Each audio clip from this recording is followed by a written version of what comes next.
think back all those years and remember being a child and having this event take place in your hometown and your family being involved in it. And when I met Baba, I was 10 years old, and my father had told us how special he was every day, how special he was. And so there was this magic and mystique and curiosity and wonderment, really, about what had happened in Prague. Why would this very special person have an accident right here? Some people today even want to say, well, it just happened. Mm-hmm. But now we know it didn't just happen, because Baba said he would shed his blood in the heartland of America. And it would be the greatest blessing, not only to this country, but to the world. Mm-hmm. And I knew that from the time I was a child. Mm. But being raised in Prague, and as most of us were, we were, you know, a member of a church, and we were Methodists, and that's exactly how Baba wanted it to be. We were to be Christian children and Christian adults and Jewish children, or whatever we were, whatever our families were. But I always wondered why Baba would have chosen, if he said he would spill his blood here, why he would choose to do it right outside of Prague, Oklahoma. And it seemed to be very intentional. Mm-hmm. It took about 50 years for me to understand the significance, to be honest with you.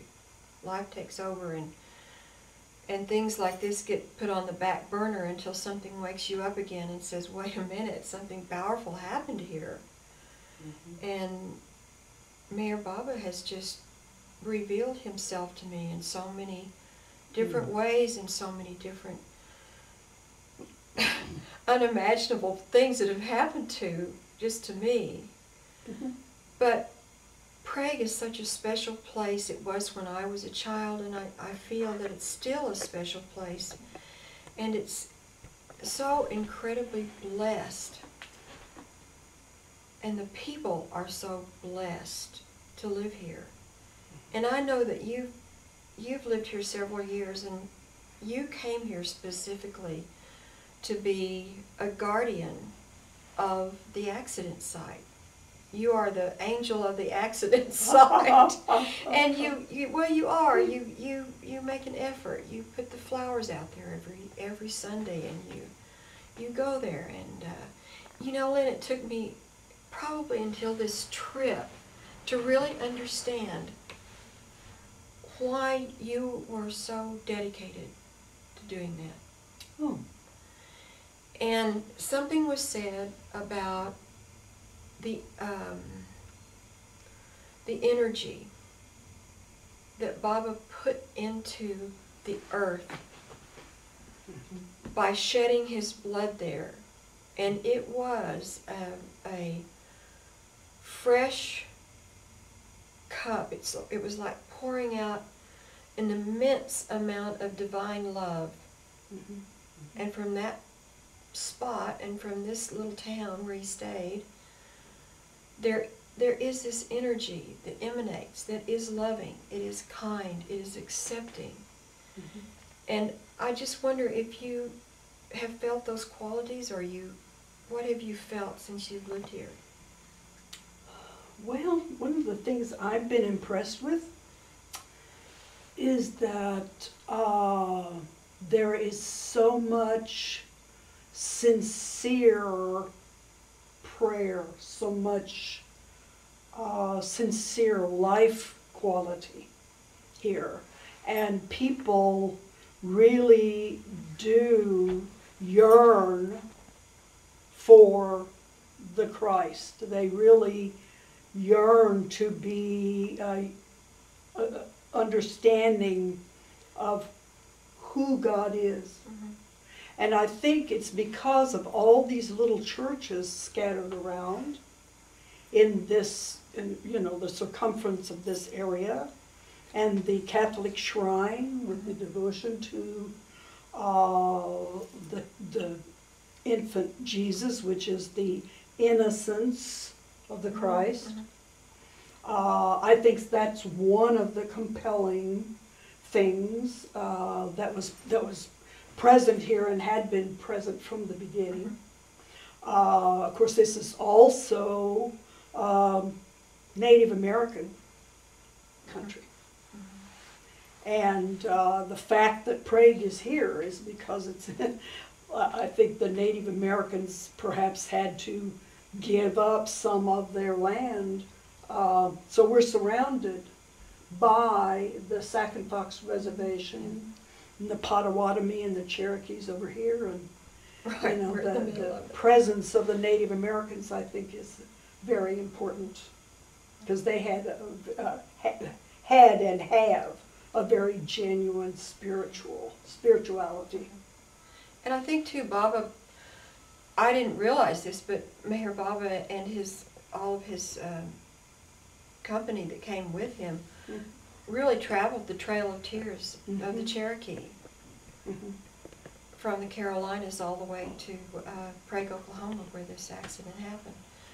But I think in the if I had any message that I wanted the people of Prague, Oklahoma, and the larger community worldwide to know, is that this was such a blessing for everyone. No matter what religion you are, and Baba didn't come to bring any new religion, he just came to make us better at what we said we were. Because he said, if you're a Christian, I want you to be the best. And the other thing that really attracted me was that, and made me realize who Meher Baba is, was when he said, you've been given enough words, and your inability to live them, or man's inability throughout the ages to live them, whatever they might be, has made a mockery of them. So for me to take the Christian text with Meher Baba's teaching, to marry those two, brings what Jesus said into a real relationship with my life, much more so than before. So I feel that living here and being a part of it as a child was a blessing for me personally, but I think ongoing it is a blessing for the people of Prague and for this beautiful community. And one thing I wanted to say, which I didn't realize until later, was that when my father built the hospital was opened exactly 1 year before this accident occurred, which to me again says this was no accident, because it was a miracle that we had that hospital, and it's a miracle that we still have that hospital. So Prague is special. It is in the heartland of America. America was very special to Baba, and he said that all the great spiritual healing and transformation would emanate from this place. So it's a special place, it's a healing place, and for me it has become holy ground. Yes.